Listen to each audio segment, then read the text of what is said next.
Please take your seats. The meeting is about to begin. Remember to speak into the microphone, as this meeting is being recorded for public record. Please stand by. We are going on air in 5, 4, 3, 2, 1. Good morning, everyone, and welcome to the November 12th meeting of the City of Miami Beach's Historic Preservation Board. Debbie, would you like to kick us off? Good morning, everyone. Good morning, members of the board. Welcome to the November 12th meeting of the Historic Preservation Board. This morning, we are expecting, I believe, one more member, so we will have 6 members present. Mr. Meyer is absent today. With that, I'm going to turn it over to Nick Kalergis for some announcements. Thank you, Debbie, and good morning, Mr. Chairman and members of the board. Today's meeting of the Historic Preservation Board will be conducted in a hybrid format, with the board physically present in the commission chambers at Miami Beach City Hall, and applicants, staff, and members of the public appearing either in person or virtually via Zoom. To participate virtually in today's meeting, the public may dial 1-888-475-4499 and enter the webinar ID, which is 817-4834-7488 #, or log in to the Zoom app and enter the webinar ID, which again is 817-4834-7488. Anyone wishing to speak on an item must click the raise hand icon if you're using the Zoom app, or dial *9 if you are participating by phone. If you're appearing on behalf of a business, a corporation, or another person, you need to register as a lobbyist with the City Clerk's office. If you haven't registered yet, you should register before you speak to the board. You don't have to register as a lobbyist if you're speaking only on behalf of yourself and not any other party, or if you're testifying as an expert witness providing only scientific, technical, or other specialized information or testimony in this public meeting.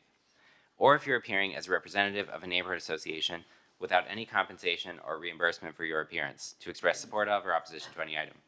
Expert witnesses and representatives of neighborhood associations shall, prior to appearing, disclose in writing to the city clerk their name, address, and the principal on whose behalf they are communicating.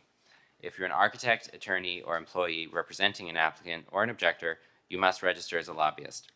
These rules apply whether you're appearing in favor of or against an item, or encouraging or arguing against its passage, defeat, modification, or continuance. And lastly, Mr. Chairman, I'd like to swear in any members of the public or staff who will be testifying today. Please raise your right hands. Do you swear or affirm the testimony you'll give in this proceeding is the truth, the whole truth, and nothing but the truth? Thank you. Okay, thank you, Nick. Mr. Chair, the first order of business this morning is the approval of the October 8th meeting minutes. Do we have a second? Second. All those in favor? Okay, thank you. Moving on, I was notified early this morning that we do have one request for a continuance this morning. This is item HPB 240628, which is 900 Ocean Drive. An application was filed requesting a certificate of appropriateness for modifications to the east facade of the building, including a variance from the required setbacks. The applicant, I was notified, is requesting a continuance to the January 14th meeting. They would like to do a little bit more outreach, and staff has no objection to this. I do see Monica Enton, who is representing the applicant, on the call. But if you have any questions for me, I'm happy to answer. I just have a question that I was going to bring up, and maybe they can answer it ahead of time. I was a little concerned about the original mango sign going away. If this is still going to be mangoes, I couldn't understand why they wouldn't be figuring out how to keep that sign. Okay, and I don't have an answer to that question, but. But that gives them a chance by the time they come in January. Absolutely. Mr. Chair, would you like to hear from the applicant? Yes, please. Monica, good morning. Good morning, board. Good morning, staff. Thank you, Monica Enton, on behalf of the property owner. And yes, we are requesting a continuance to the January hearing. And Mr. Breslin, we will make sure to have those plans revised to show our sign. We are mangoes, and we will always intend to be mangoes. So recognition is important, and we'll make sure that we have our revised plans by then. Great, thank you, Monica. We will need public comment. Anyone wishing to comment on the request for continuance? Seeing none?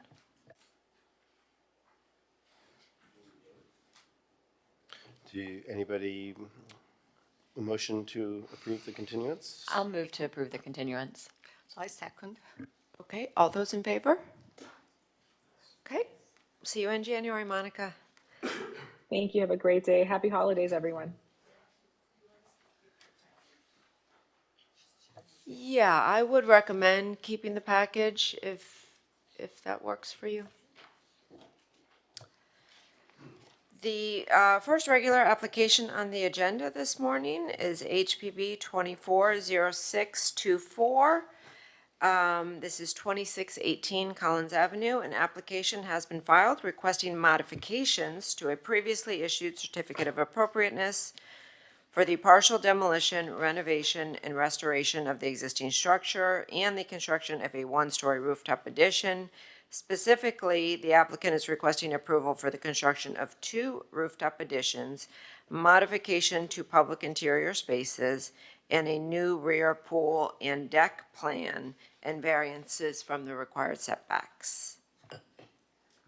Thank you, Debbie. This application, as Debbie said, is a modification to a previously approved project from 2018 that included the renovation and restoration of the building and the construction of a one-story rooftop addition. The applicant is currently requesting approval for modifications to the lobby, the introduction of several rooftop additions, and the reconfiguration of the pool deck. Within the lobby, a new interior design is proposed to be introduced, including a stair accessing the second level. Staff is supportive of the new design, which is generally consistent with the post-war modern era. However, staff would recommend the restoration of the stone-clad wall along the north side of the lobby, consistent with the previous approval. 3 small partial one-story rooftop additions are proposed to be introduced, 1 at the second level and 2 at the roof level. All the additions are completely out of the Collins Avenue line of sight, but 2 are within the Indian Creek Drive line of sight. The board may modify the line of sight requirements according to the criteria outlined in the staff report, and staff finds that all of the criteria have been satisfied. Finally, the applicant is proposing to reconfigure the pool deck area. Staff has no objection to the new design, but would note that the new pool deck requires variances. The first variance is a modification of a previously granted variance to locate the pool deck within the Indian Creek Drive front yard. The modified variance request is to reduce by 15 feet 5 inches the required front setback for a pool deck of 20 feet in order to construct a pool deck at a setback of 4 feet 7 inches from the west property line. The second variance is a new variance to reduce by 4 feet 6 inches the required side interior setback for a pool deck of 7 feet 6 inches in order to construct a pool deck at a setback of 3 feet from the south interior side property line. The applicant is proposing to introduce this new swimming pool and deck within the area of the existing swimming pool. The new pool complies with the required setbacks, but the new deck encroaches into both the front and side interior setbacks. Staff finds that the retention of the existing contributing building and the unique condition of the property with 2 front yards creates practical difficulties warranting the granting of the variances. And with that, staff is recommending approval. Okay, thank you, Jake. Board members, let me know if you have any questions. If not, I believe the applicant is in the audience. Morning, everybody. Graham Penn, Burke, Howardell, Fernandez, Larkin, Tappan is 200 South Biscayne Boulevard. If I could have the team come up and just to jump up in case I falter. We're representing TA Miami Hotel LLC, which is the property owner. That is Mr. Jorge Bravo right there. We've got Jeff Gamble from Calero Development. You guys can sit. You don't need to stand behind me. I don't need that much protection. Song Chia from Fab Design. The architect, Vincent Filigenzi, our landscape architect. So as you'll see, I'm going to take you through the slides briefly, but as you'll see, all these changes are intended to reduce the intensity of the approved project. We think it is a significantly improved and higher end development with these revisions. So guys, if you could put the slides up, I'll take you through it. So subject property, we are sandwiched in 2 ways. We're sandwiched between Collins and Indian Creek, which has led to the unfortunate reality that we have 2 fronts, which necessitates the variances that Jake laid out. We're also sandwiched between 2 1990s condos. We've got the Capamar condo to our north and the Lake Beach Club condo to our south. Lake Beach was built in 1991. Capamar was built in 1997. They're both very similar in their layout. They have ground floor parking and they got 4 residential levels above them. I did want to spend a little time here because I'm sure you all received, there's a petition sent out by the Capamar folks in opposition to the application, and I know that Ms. Giovanno, I'm sure I mispronounced that name, Monica Giovanno is here, who, she sent out the petition, and what you'll see in that petition, I just want to address it briefly, raises concerns about loss of a view, noise and disruption. And, as soon as we received the copy of that petition, we reached out because we saw there was appeared to be some confusion. This, as Jake and Debbie explained, this project has been approved since 2018. So the single-story addition that was approved is being built and is only getting improved with this revision. It's not a 2-story addition. It's not a new project. So, and as you'll see, I'll take you through it. I think every change that we've made to that roof is an improvement that benefits both our neighbors. Turning back the clock, building was originally built in late 1951, opened as the Prince Michael, as a hotel. The architect was Roy France.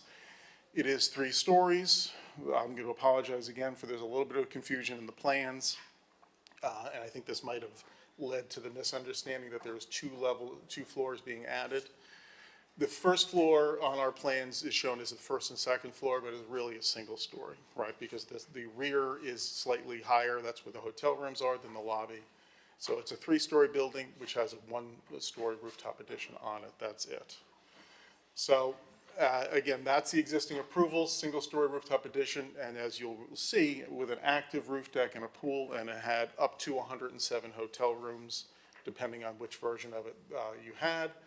So as compared to 107, which was the last hearing approval, we're down 22 hotel rooms in this project. We removed all active roof decks. That should be a plural, because there's 3 of them in the approval.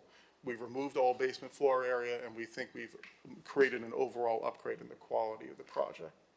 So, starting at the ground level. I'm going to focus on the pool. This is the approved plan. You can see the pool down on the bottom left. That's the location of the existing pool, the historic pool.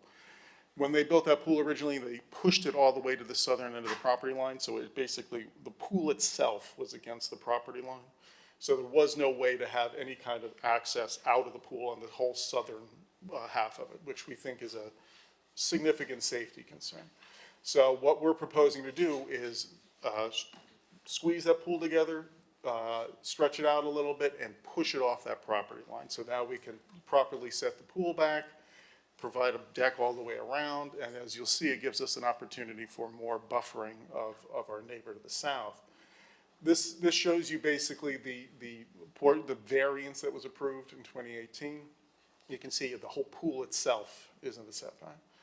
This is the variance as proposed today, but that is all, the pool is completely out of it, and all we have is the decking on either side. And as Jake explained, we are snake bit by the fact that Indian Creek is a front as well as Collins. So we have 2 front setbacks where in a normal situation, that would be a rear. So we agree with staff that there's a practical difficulty created here that justifies that.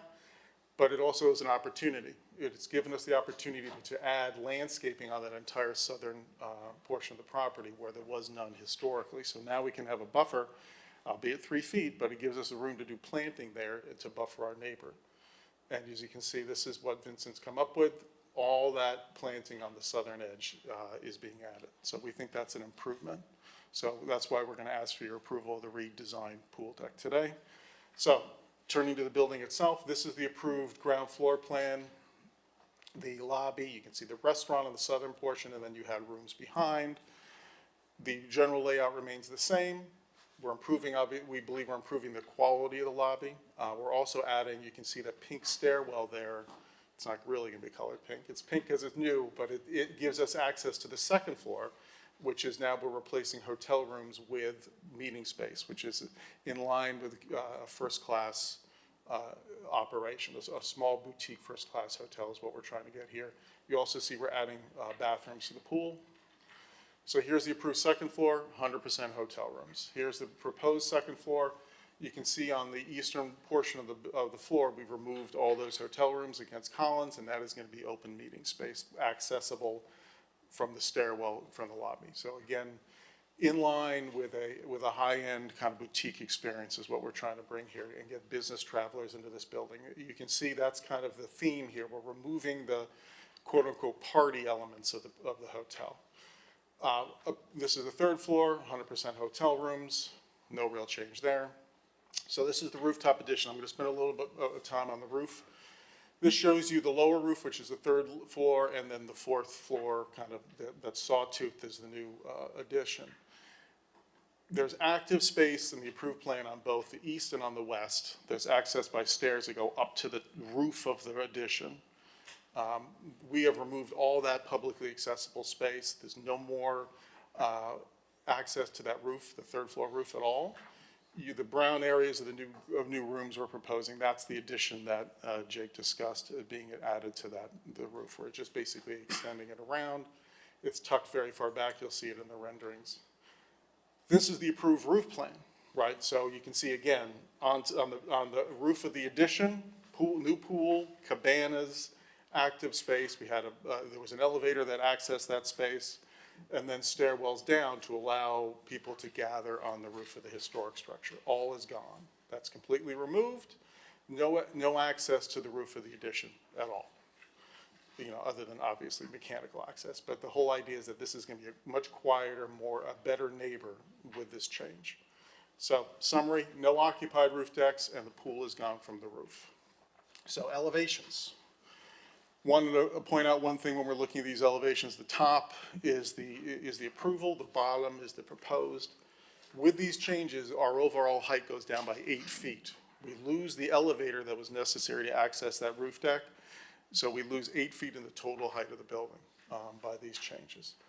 So again, you can see the new elevation still honors the historic facade.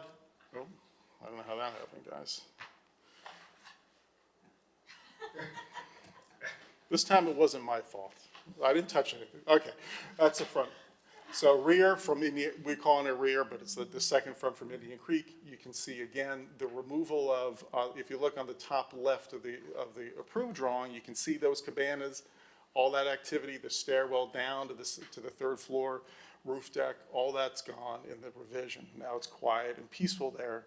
You also note on the right side of the new elevation, you can see the addition of those 2 hotel rooms tucked back in line with the rest of the building. South elevation, again, you can see focusing again on the roof, you can see all the cabanas and all that activity on both the top and on the 2 lower roofs, all gone and removed. And you can there's barely any difference at all with the addition of those 2 rooms on the southeast corner of the building. North elevation, very important to our neighbors to the north, obviously.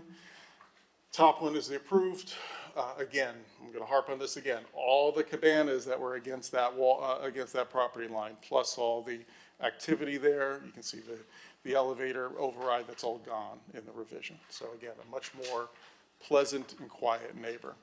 We are proposing minor revisions to the windows. We're nudging them a little bit on the north facade to reflect the new room layout, but generally that facade remains the same.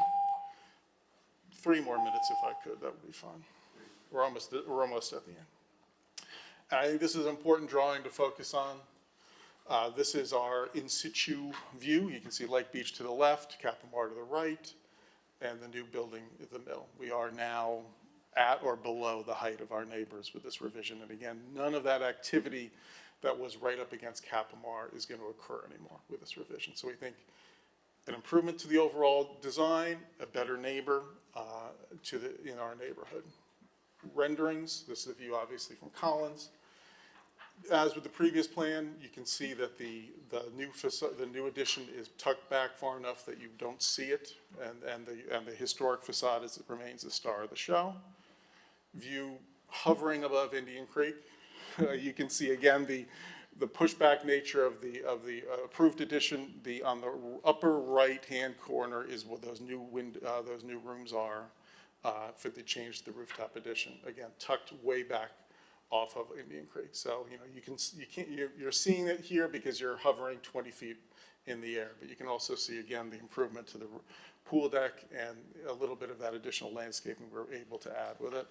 Here's a little detail of the pool deck showing tucked off to the right-hand side, just off frame, is the new landscape buffer that the change to the pool allows us to provide.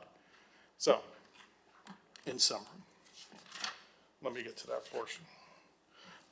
This application represents a significant reduction in impacts over what was approved. A reduction in hotel rooms, a removal, the most important, the removal of all rooftop activity, period. Right? There's no more pool access. There's no more elevators up there. There's no more people walking downstairs to the lower deck level. And of course, a reduction in overall height by the removal of that elevator override. The new pool design will improve safety for our guests and will allow for additional buffering to our neighbors to the south.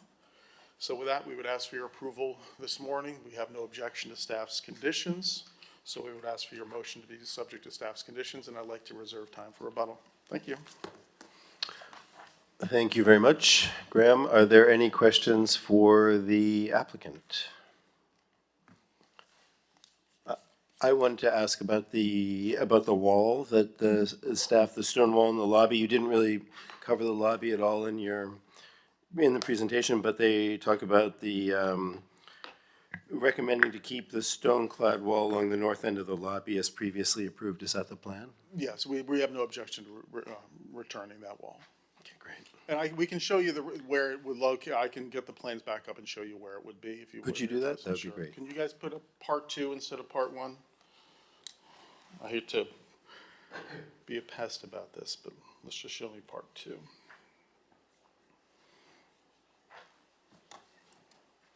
So this is the set, so let me get to the right spot, and guys, you can stop me if I go overshoot, okay? So on the plan, it is basically here, correct? Correct. So it's if you look, there's a stone clad, then you have the line of the window, and then it basically continued into the lobby. So we have no objection to reintroducing it there. But, God darn it. Hold on.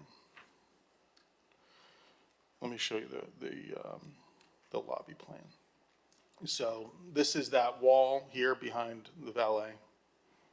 So we had shown it as stucco with this, or it's probably not stucco, I apologize, I'm insulting the design. But we had shown it as a different material, but then you can see the stone clad wall, so we will reintroduce it to match what was the historic design. We have no objection to that. Great, thank you. Any other questions for the applicant? No? I do. Yes? Just on the stone, are you reintroducing the same stone, or is it a newly sourced stone? Well, by the time we got the condition, that was already demolished, so we're gonna have to reintroduce it. So so that, if you go to the property now, that inner wall is gone, so we're gonna have to reintroduce that stone wall. And Brian, if I could just add to that. So I was not aware that it was gone, but that being said, because the stone is existing on the exterior Yes. currently, Yes. it would be the same stone that is supposed to wrap inside, which is kind of a really nice post-war modern character defining feature. So because we have the existing stone, we will work with the applicant to get a close as possible match. So that might be tricky, but we will work, and they will source different stones from different areas of the country, and we will figure out a way to match it, because that's important. And, yeah, Ray. I had a couple of questions that don't really relate to the application, but relate to the property. I took my bike over there, rode all the way around, and I noticed there's a lot of damage to the exterior wall. Are you repairing that wall, or are you replacing that wall? Are you putting a new wall up, The perimeter wall? like on Indian Creek and wrapping around to the condominium to the south side? Is The that a wall's Jeff all Campbell been answer? almost knocked down. On the mic. That's to be repaired to match what was there historically. Okay, and there is no entrance in from Indian Creek, even though it's considered a frontage. The other thing I noticed is with all the demolition, I believe you're supposed to retain the terrazzo floor in the lobby, but there's nothing to protect the terrazzo floor that's there. I was watching them, tearing down everything inside to the columns, and there's not a thing to protect that floor. So how are you going to restore that floor? We're going to, but my name is Jeff Gamble. I represent the ownership for the project. We're going to be repairing the floor with terrazzo professionals to match if there is damage. Of course, we've removed, walls that will not be coming back, et cetera, so it would be a matter of patching the floor. Okay, because there's no protection down on the floor right now. Whatever little bit was still there. The cement, everything's just falling right down on top of it. I was watching it. So Okay. that was my concern. Thank you. There is a historic Prince Michael logo at the entrance, and I know for sure that was carefully protected. You are correct. to On the preserve outside, that. there's something down, but on the Yes. inside, nothing. Right. Understood.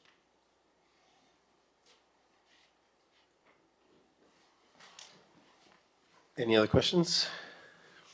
Hearing none, then we have board disclosures.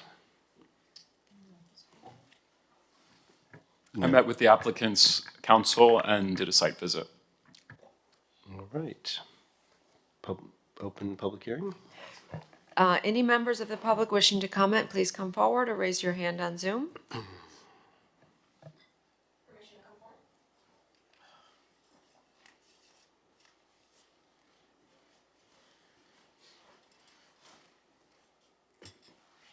Good morning, Board. My name is Monica Chaviano, and I'm here representing the neighborhood. I purchased an apartment next door at Capo Mar in 2023. So growing up in Florida, I've seen a lot change. One of which is, the neighborhood of Miami Beach. Growing up, I always wanted a property on Miami Beach. So fast forward to now, fast forward to 2023, purchased my new home, right? I received the notice in the mail that was pretty vague in terms of the additions and the changes that were being made. So I wanted to come forth, spoke with other property owners from the building to voice our concerns and understand what the additions, what the changes are being made to the property. So with that, I wrote a couple things down.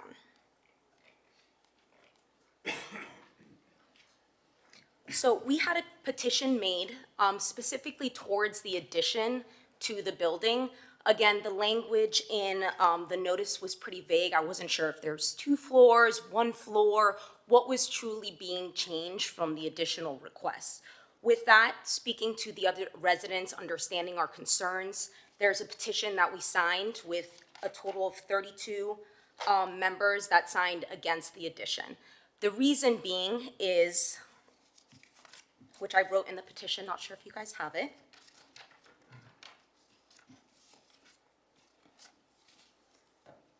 Negatively impact the property value of the neighboring character. Being owning a property, it's impacting not only the view, but I worked very hard to be able to afford this property, and these changes will directly impact not only my view, but there will also be other people being able to look into the property that I own, which will again decrease the value of the property. Increased noise and disruption from tourism. If you're local from Miami Beach, this is very much a hidden gem. It's away from the riffraff of Ocean Drive. I know it's something that we're working very hard to preserve, given all the spring break ordinance that we've put in place.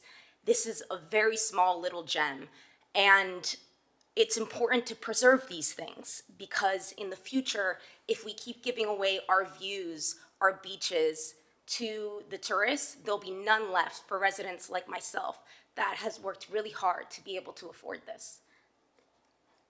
And then nonetheless, disruption from work from home environment. I work from home. The construction next door is already interrupting my ability to be able to afford the apartment that I just invested in. Not to mention, they add an additional floor. I'll close here. Not to mention, if they add an additional floor, I won't be able to work from home. I'll need to find other places to be able to work, which will directly impact me.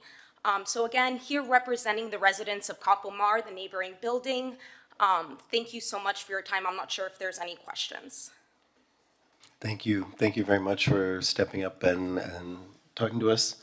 Are there any questions? Well, the only thing I would say is that the approval of this building was before you bought your property, so maybe you should have done a little investigation as to what was going to happen with that property ahead of time. They're not asking for anything. You're asking to not have them build an addition that was already approved in 2018. They're doing an amazing job by removing the rooftop addition when everybody else in the whole wide world is trying to add a rooftop addition. So you guys should be very happy with that, in my opinion. Thank you. Yeah. Any other questions or comments? No, yeah, I just want to reiterate what Trey just said. Actually, you're getting a much better, a much less intrusive building now. So what was approved before was much more, it was higher, had more tourists coming in. So now they lowered the height of the building, so it's less blocking your building. And the kind of clientele they will be attracting is much less the rowdy clientele that will be partying on the roof deck, pool, and making more noise that probably will disturb you even more. So I think at the end, you're getting a much better compromise at this point. All right. Debbie, are there others? Yes, Mr. Thank you Chair. very much. Really appreciate you. Yeah. Thank you. And I think the purpose was really just to understand the language, as I mentioned. It was kind of vague, an addition to a floor, taking out, removing some things. So I just wanted clarification. And then again, just to voice where we're coming from as a neighboring building. Yeah, really So appreciate that. Thank you for your time, board. Oh, wait. For Monica? And more of a comment to That's it. Monica, but also to anyone else. So I just want to reiterate that, or make sure that everyone knows watching, that all of this information is available online. I understand that the notice may be limited in what it's actually portraying to you, but everything that they're showing us today is available on the city's website and available for someone to go look at. Even the 2018 approvals would have been available for someone to go back and look at.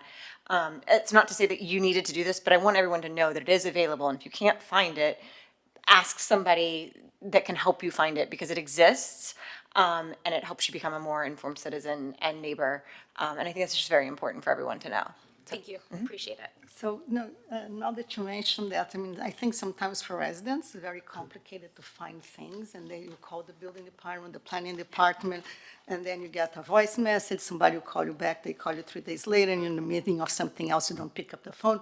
So maybe we could start implementing, putting the link on the notification to residents where they can find the files online, so that will cut a lot of steps trying to find information. Okay, so if it's already there, I never received one, so I haven't Yeah, seen it's it. on there. The print is very small, but Monica, even, after this meeting, if you have any questions, if you want to sit down with someone and kind of go through the plan so that you can report back to your neighbors to know exactly what's going on, you're welcome to reach out to me directly. Thank you, I appreciate it. I think now is the time to stand up and just really understand, and, because it said some changes to the rooftop, it was the opportunity to come up and voice our opinion. So thank you very much. Thank you. I think there's one more. Brian, did you- Yeah, I mean, I guess just kind of, in conversation with this issue, I think that we have, I understand where you're coming from, because I read these notices, where I live, and a lot of times I think that they're not written in the most direct way. They appear to me like a law firm wrote them, that is not providing much information, that is kind of, providing very little information, and there's not really a context. So I guess I am curious from the city's perspective, if there are rules and parameters for those notices, and if we can be a little more. I totally agree with the city. I understand, because I do this. We come here. We spend all the like a week going over all these files and everything. But everybody in the city doesn't do that, and we don't know that Debbie is here and all of these resources. But I'm just curious if perhaps in the public communication aspects that the city gives, if there could be a little more direct and communication, and perhaps some more context, so that you could have gotten that before you came here, and then you guys could have had a discussion internally, with your condo board. Yeah, that would be helpful, because reading through it, it's, it says it's misleading. So I do appreciate that call out. All right, Lindsay, you're lit up. No. Okay. I guess that is a question, though. Sorry, that was a question to Debbie or to Nick, just in terms of what are the parameters that the city gives to applicants on those communications, and who determines that, and how can that be potentially amended to solve this problem in the future, perhaps? So staff does prepare the noticing. There are legal requirements for the noticing, the location, date, and time of the meeting, as well as a general description of the request.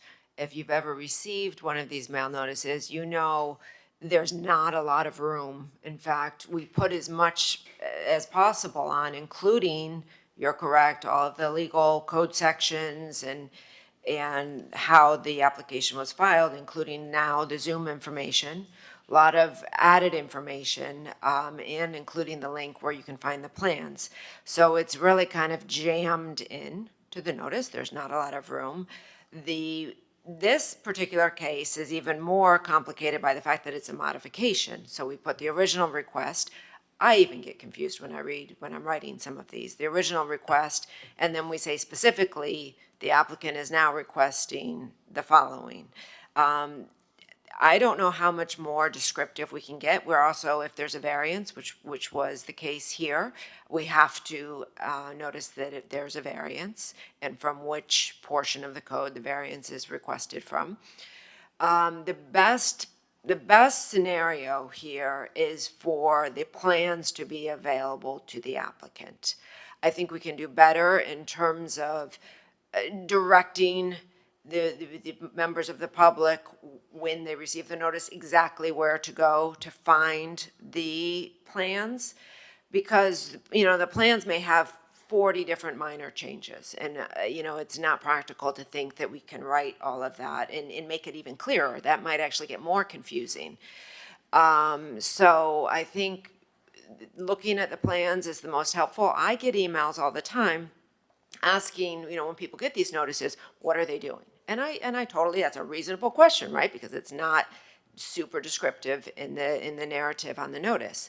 And now with our agenda system, I'm able to send someone the link for all the plans, all the documents, and then I say, please review and call me or email me if you have any questions. I'm happy, and I do this frequently, to sit down with someone and kind of go through the plans page by page. But I think we can do better with advertising that to members of the public. Like, you didn't know that you could reach out to me. You may not have been able to find my contact information. So I think we can do better with that. And then even just a little bit further, like, with the other boards where there's oversight too, I think it would be helpful for people to know, okay, if this is the planning board, this is who I should be speaking to. If this is historic preservation, board of adjustment, there may be different representatives, and that contact information I think could be really helpful. I agree. Yeah, because, when submitting the petition, if someone reached out, hey, by the way, this is the link, or here's the information, this is what you could reference, that would be helpful. First time in front of the board, right? But again, just wanted to make sure to understand what you guys were doing. Because there was amendment being made, we figured it was the time to see if it was possible to take back the addition being made already. But it seems to be that's not the case here. But again, vocalizing as a neighborhood, vocalizing as someone that purchased next door, I thought it was important to stand up. Thank you very much. Thank you. Thank you very much. Are there other members of the public wish to speak? Yes, on Zoom, I see Daniel Seraldo. I, Daniel, do you swear or affirm the testimony you'll give in this proceeding is the truth, the whole truth, and nothing but the truth? Yes, I do. Thank you so much. Good morning, board members. Daniel Seraldo calling remotely. And thank you all for your service. So as far as this particular application, we support the application subject to the staff conditions. We know this has been a long time that the project has been under development, and so we're looking forward to it being completed. But we're also very thankful for the neighbors for coming in. And I wanted to mention too that our organization has a website with a blog which shares all of the different projects in advance of the meeting. So Monica, you're welcome to connect with us at mdpl.org. And thank you all very much. Thank you, Daniel. Our next speaker is Maria Romero. Hi, Maria. Do you swear or affirm the testimony you're about to give in this proceeding is the truth, the whole truth, nothing but the truth? Yes, I do. Thank you. You have 3 minutes. Yes, thank you very much for the board to allow me the time. I have a couple of questions. I'm not exactly clear of what will be in the rooftop lounge. Is that additional hotel rooms?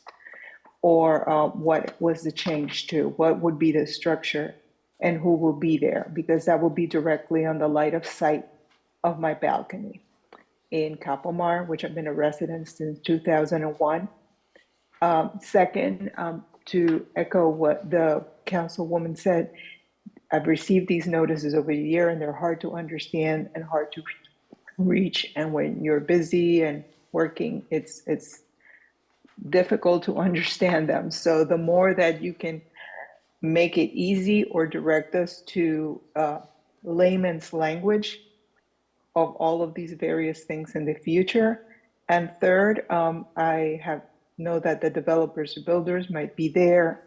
I've asked, we've asked that you do not begin work before 8 a.m., which happens routinely. So I kindly request that you keep that because it is right next to us, just a few feet away from our balconies on the south side of Capomar. And that's it. That's what I have to say. Thank you, Maria. Our next speaker is Javier. Hi, Javier. Can you state your full name for the record? Yes, my name is Javier Diaz. Do you swear or affirm that the testimony you're about to give is the truth, the whole truth, and nothing but the truth? I do. Thank you. You have 3 minutes. Yes, I actually have a couple of questions. First of all, thank you very much for allowing me the time to speak now. I was looking at the renderings that the property developer was showing, and I don't know if they can bring back the front elevation or the rear elevation where you show the approved condition and the proposed condition now. Is that possible? I think what we'll probably do is collect your questions and then have them address them afterwards, because I have a few questions. I'm trying to take notes on this. Yeah. I'm sorry. Yeah, so I do have a few comments that I want them to clarify. I don't know if I said it before, but I live at Capomar. I'm a new owner. Bought my apartment this year, but I used to live at Lake Beach, which is the other building that is affected. So I'm kind of familiar with the construction at the site.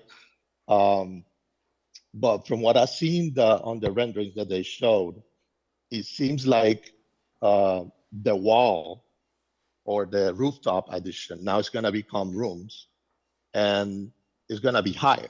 Even though you're saying it's lower, that wall is going to be taller now. And it's going to block even further the view on the north side of the building. I mean, I'm not too sure, but I don't know if the building meets the minimum setbacks on that side. It seems that the wall, the building wall is very close to the property line, which if you compare to our building, Capomar, is further back, like where the balconies start.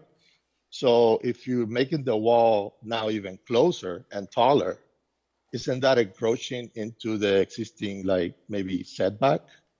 So I wanted them to clarify if that's, if they have a variance to do that or not, because it seems like it's taller now. And the other concern that I have is that the building seems to be bigger now, like it has more load. So is that going to be a problem for our foundation? Because we don't want to have cracks or anything going on in our building due to that construction. How are they planning to strengthen or build a new foundation? And if they're going to monitor our building so we don't have any settlement or any issues with that? So those are my two questions. Great, thank you very much. So I have the rendering of the rooftop, is it higher than before, the building setbacks, and the foundation, all those questions to be asked. Thank you very much, Javier. Anyone else wishing to comment? Seeing none? No? Okay, so Graham, did you take notes on that? So we had Maria Romero was asking about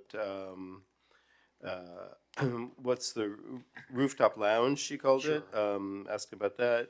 She talked about the notices, and then she also asked about not beginning work before 8 a.m. And then Javier talked about the, again, the rooftop, whether it's higher or not, building setbacks, and the impact of any foundation work. Sure.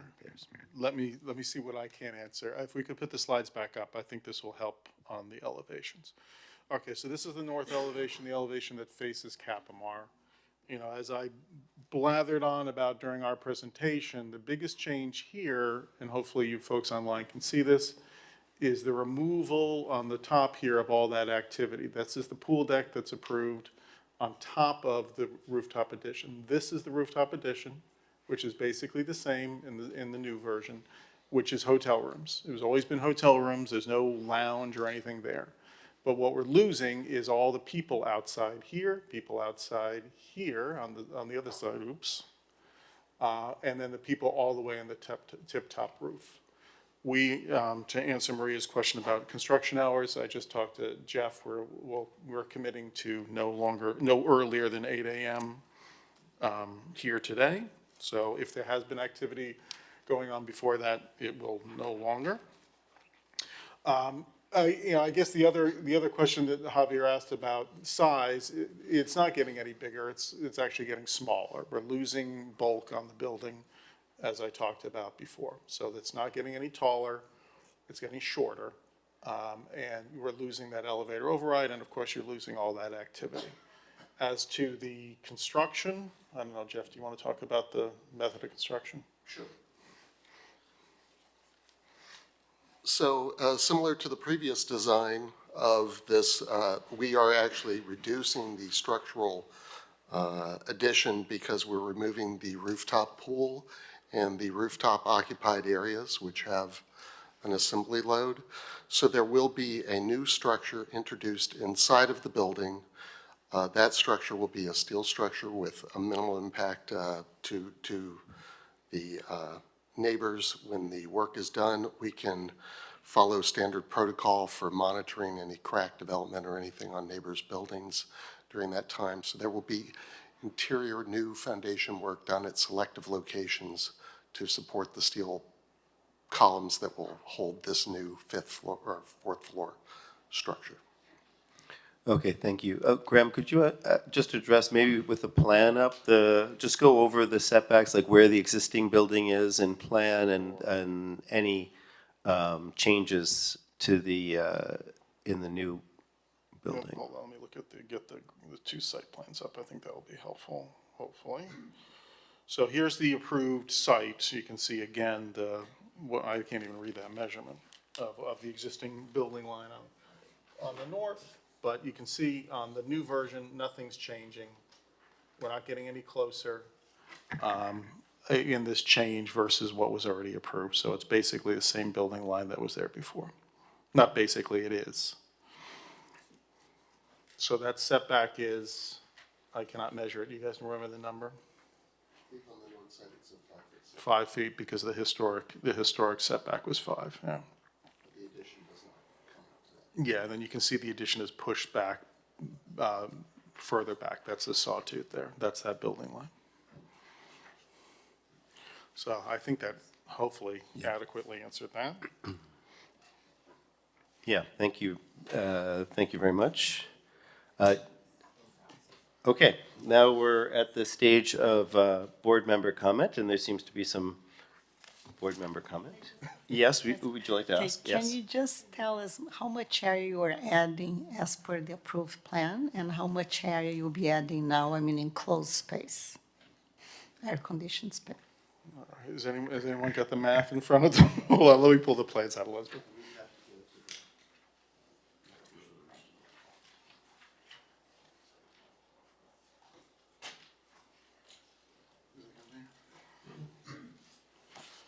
You guys could always get up and help me, you know? Just kidding. Okay, so let's see. Is it shown here, Sung? I can answer that. The second floor addition is 262 square feet, and the two additions on the roof total 1,217 square feet. How does compare to what has been approved before? That was my question. You sure? Yeah. It's basically a trade. I think we're trading the FAR that was in the basement, right, for those new additions. So basically, it is based on this number. We have exactly the same FAR between the two projects. Exactly the same FAR, but the distribution changes, so more of the FAR is located on the rooftop. Without those two new rooms on the southern side. That's basically the biggest. And what's the sum of those two rooms that's on the pool? Or the not pool deck? Yeah, sorry. Didn't you have that number, Jake?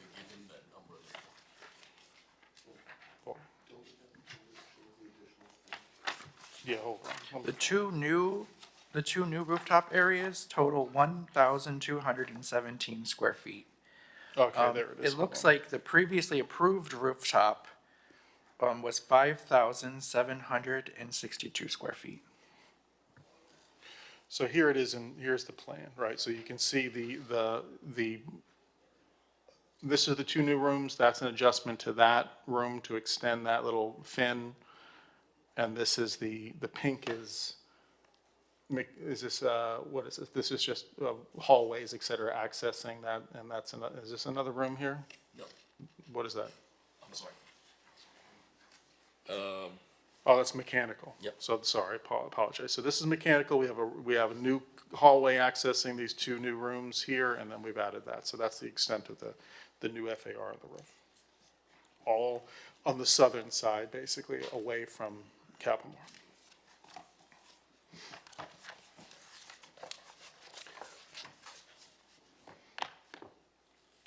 All right, thank you very much. So now it's time for a board member comment, and maybe just go down the line. Would Ray, would you like to start?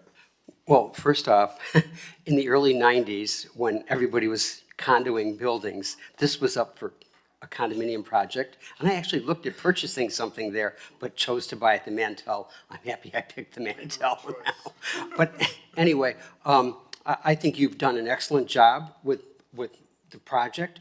Everybody, as I've said before, would be coming to us wanting to add the rooftop and add the pool and all of that, and neighbors going, whoa, what is this? You had already had that approved, and now we're coming back to remove that in the neighbor's best interest and put the pool on the first level. And your variances regarding deck, it's not bringing a building closer to the edges or whatever. So I think you've done an excellent job, and I fully approve of it. Thank you. Laura? Good morning. Thank you for the presentation. I really loved the plans. I thought the landscape was very much improved, and they seem like rational requests for variance based on, basically the pre-existing conditions of the pool. And overall, I think you guys are doing a great job to enhance the historic building. So I really hope you do bring back all the character defining features. All those details are critical in these somewhat humble buildings, but thank you very much. Ryan? No? Okay. Elizabeth? No, just thank you so much for the presentation, and I'm happy to see the changes. I think the end product would be much better and then the original one, so I'm very happy with it. So I'll echo everything that was said by my colleagues here. I appreciate the incorporation of the recommendations by staff, bringing that stone-clad wall into the interior, as was typical at the time. I appreciate, the changes that are being made, to improve, the contribution to the neighborhood. And then I'm going to take a moment of privilege, if you don't mind. So I also wanted to say that, back to what we were talking about earlier, I understand the concern from residents wanting more clarity, but I wanted to be very clear on a couple of things. So the notice that is sent to the residents is legally required to include certain information. And, as we are limited, like what can go on there, right? Only certain information can fit on the piece of paper that is sent out. I mean, everyone on this board has, the packages that we received. I think anyone here will agree that to provide all of that in paper form to all residents required to be notified is nothing other than impractical, right? I think Laura's about to hold one up. That's just one of the packages that we're looking at today. And we get all of that, and we still regularly have questions for applicants that we have to get answered here. So by no means do I want to discourage people from coming from the board. What I wanted to make sure that all residents know is that the information is available, and sometimes you will do better and get further if those conversations are had before they get to the point that they're in front of us. And to that extent, don't shoot the messenger, Graham, but, the contact information for the applicant as well as their attorney is readily available on the website as well. And I know we have in the past actively encouraged communication, not that this was a big issue today, this was relatively, seems to be resolved now that we're here. But as a resident, the information's available. Sometimes it does take some work to find it, but I know that all of our contact information is on the board. The number of phone calls I've gotten on my cell phone, and typically I refer them to the city. And so while it may seem directed at you, it really isn't. I'm looking at you, but I just want to make sure that everybody knows that this is available. And I really don't want us to create any doubt as to the legal sufficiency of the notice that goes out, because I think that's very important. That everyone knows that the notice, when you get those notices, first of all, it's important for you to check your mail. A lot of people don't, so good for you for checking your mail. And when you get those notices, that's a notification that something's going on, and that's giving you enough information to go and find out more should you choose to. A lot of people just don't care, or they throw it right in the trash, or hopefully they're recycling. But I just wanted to bring that up before we continue, and I'm done now. Thanks. Great, no, wonderful points. Thank you, Lindsay. And I'll just add that I think having been on the approval process in 2018 and seeing this again, I think the most significant change for the building and for the residents and for the neighbors is moving that pool off the roof. So you're not hearing people screeching and laughing at midnight up in the pool down to the ground level. And I think, therefore, that was such a smart move. Thank you for doing that. It brings it back to the historic relationship between the pool and the hotel. Obviously, water is a very important thing for all of us who live here in Miami Beach. So I completely understand the need for the two variances, which we haven't really spoken about, but I do think it's very important that you're able to walk around the entire pool, and that the variances for the deck are something that I particularly welcome approval of. But so thank you very much for this, and thank you for coming forward and kind of being here to help us have this important conversation. So with that, I guess we will we need two votes, one for the variances and one for the certificate of appropriateness. So do I have a motion to approve the certificate of appropriateness? Ray? I second. Okay, let me call the roll. Ms. Weinstein Berman? Yes. Mr. Ehrlich? Yes. Ms. Lovell? Yes. Ms. Camargo? Yes. Mr. Breslin? Yes. Mr. Stewart? Yes. Okay. And now, is there a motion for the approval of the two variances? I'll make that motion again. Second? Okay, I'll call the roll. Mr. Ehrlich? Yes. Ms. Lovell? Yes. Ms. Weinstein Berman? Yes. Ms. Camargo? Yes. Mr. Breslin? Mr. Stewart? Yes. Okay, congratulations. Thank you. Thank you. Thank you again for your patience.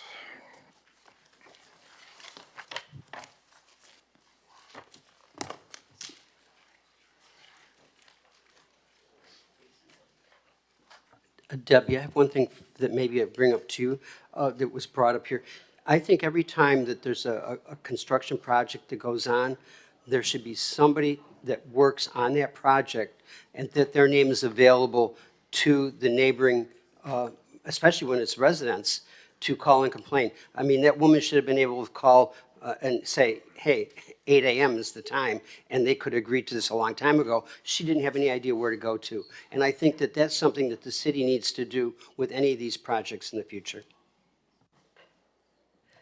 And that information should be available with their building permit. So the city's building department you can search for building permits online with the contact, and it should have the owner's contact information as well as the contractor contact information, but we will look into that. And that would be posted on the construction site as well? I don't know if there's not. a posted requirement. The permit number is required. The permit to be number, but posted. not necessarily the contact info with the permit number. We don't know. I don't know. Okay.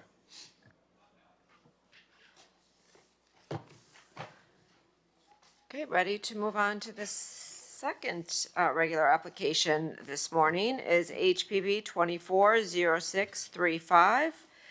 This is 121st Street. An application has been filed requesting modifications to a previously issued certificate of appropriateness. Specifically, the applicant is requesting the demolition and reconstruction of the portico share. So this particular project was approved by the board in 2021. It's an existing post-war modern structure.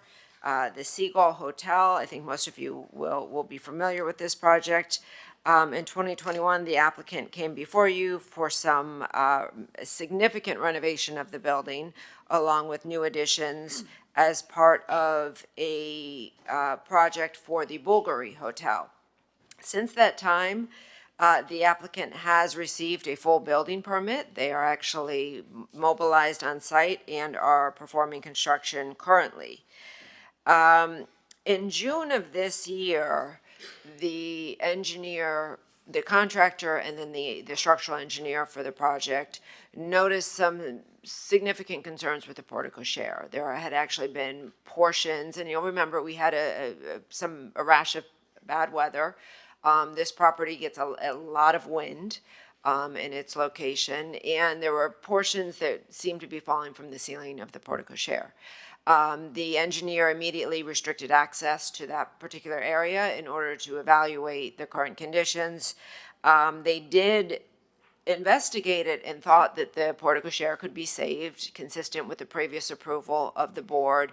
But then a short time after that, actually larger, more concerning portions started to fall. We were, as staff, we were contacted almost immediately by the applicant, so I really want to thank them for that. They didn't just go out there and say, oh, it's falling down, let's get rid of it. It's a safety concern, let's get rid of it. They actually addressed the safety concern by restricting all access to this portion of the property, called staff immediately. We talked with the applicant. We saw the photographs and the initial structural evaluation.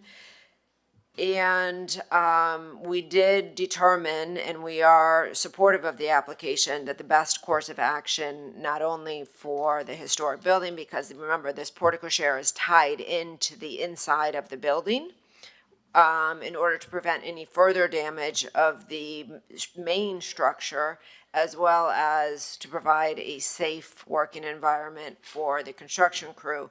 We do think the best course of action is to allow the demolition and reconstruction. We do have very good documentation of the portico share, and the applicant has advised us they had already performed a 3D laser scan of this structure, so we don't have any concerns about an accurate reproduction of the portico share, and we are recommending approval.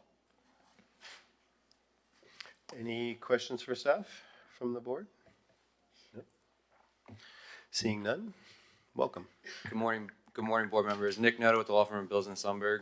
Our office is located at 1450 Brickell Avenue, Suite 2300. I'm joined today by my colleague Carter McDowell, our project engineer Yusuf Hakim, and our project architect Patricia Sendra. I don't think I could tee it up any better than Debbie already has. I have a full presentation, but I don't want to overcomplicate this. As you guys have heard, you approved this project for the Bulgari Hotel back in June of 2021. An amazing project. I think Bulgari Hotels, there's 10 around the world, and the only place in the United States they've chose to have one is in this city, which I think is remarkable. Shown on our cover page of our slide that I think you could, if you could pull it up. This is a rendering of the hotel, the project that you approved. And we're really just today talking about the portico share structure, which you see me highlighting here. I'm going to skip ahead to kind of the highlight reel that Debbie mentioned. This is the existing condition that is, it is what it is. Unfortunately, the original plan, we plan to restore the portico share and save the existing portico share. As Debbie mentioned, we were held up after the approval by some litigation.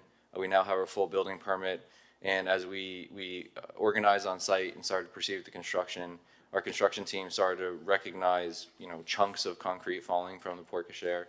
Our engineer Yusuf was contacted immediately, did an inspection, shored the structure and cordoned it off so that none of our construction crew were at risk. We immediately contacted staff, and now we're here simply asking for a modification to our application so that we may demolish and reconstruct the porte cochere as it was originally designed. And to Debbie's point, it is in your backup, we did do laser imaging scanning of this structure, so we do have all of the technical detail we would need to reconstruct this accurately. Showing you just some of the pictures that are taken by our construction team on site with this last set here, kind of being the existing condition as it's been cordoned off, and we haven't touched it since waiting for this hearing. You can see the shoring in place. You can see part of where they cut into the roof to examine to see whether we could save it. Unfortunately, we determined that it was too far gone for us to do that. So with that, I have our project engineer here if you have any technical questions for him to answer. But otherwise, we respectfully request your approval. Thank you very much for your time. Great, thank you very much. Any board member questions for the applicant? Seeing none, any board disclosures? No? No, seeing none. Any members of the public wish to speak? On Zoom, I see Daniel Seraldo. Yes, hi, good morning, still. Daniel Seraldo with Miami Design Preservation League. We are obviously happy to see this project moving forward. We did review the application. We understand some of the safety issues that have been caused by the long-term abandonment of the property and the need to reconstruct the porte cochere. We do believe that is in keeping with the overall design and program for the site, and we do look forward to the new hotel reopening under the Bulgari flagship. Thank you. Okay, thank you, Daniel. Mr. Chair, I see no other members wishing to comment. All right, thank you very much. Then we will close public comment and open it up to board comment. Anybody would like to say something, right? Go for it. I just want to commend you for not coming back to us and say, oh, gee, we have to tear it down, and now we want to build this big elaborate porte cochere, and that you really want to replicate it. I give you a great deal of credit for doing that. Thank you. Laura, would you like to say anything? Oh, no, great job. Thank you. Brian? Yeah, I mean, look, just succinctly as possible, we're appreciative of the fact that you didn't demolish it and, you know, you let us know, you know, right away, informed us. We have reviewed the engineer's, you know, opinion and letter and seen the documents. And I also think just generally speaking for us, like as a board, we should be very conscientious of people's time when they do something like this, especially when they've already gotten the full approval before our board. So I would, after my colleagues make comments, I would like to make a motion. Thank you very much. Elizabeth, anything to add? Just to thank you so much for doing the scanning of the structure to make sure you can replicate as close as possible to the original. So that was a great step towards the right direction. Thank you. Okay, nothing, Lindsay? Okay, I had one question just about how you did the scanning. Is anybody here who could speak to that, who worked on the scanning? Do you speak to the laser imaging? Just like, what laser technology did you use to scan it? Was it photogrammetry? Was it actually using a laser? Like, good morning. Good morning. Yusuf Hashim, structural engineer. I have nothing to do with this laser scanning. Oh, okay. But this is technology that is available that they do all the time. It's laser imaging, 3D scans. They move the scanner around the property and then they scan the whole thing and they stitch it in the computer. So. Right, I understand. I was just wondering what specific technology they used in this case. Right. Yeah. But like what the brand was and things like that. If you had anybody here, I don't know. I understand that you wouldn't come prepared for that, but it was just okay. I thought I'd try. Okay. Anyway, thank you very much. Nice to see you. So with that, do we have a motion? I'll make a motion. Okay.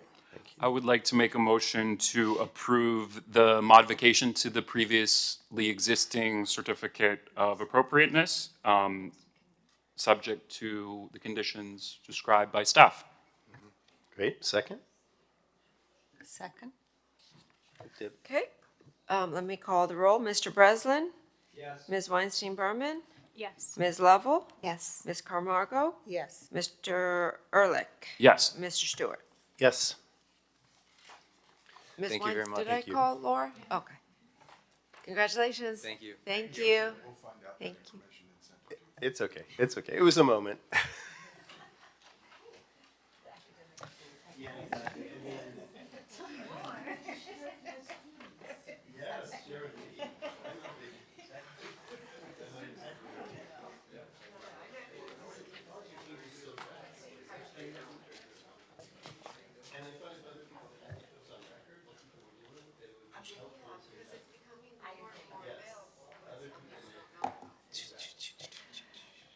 Did you come prepared to speak about your technology today, sir?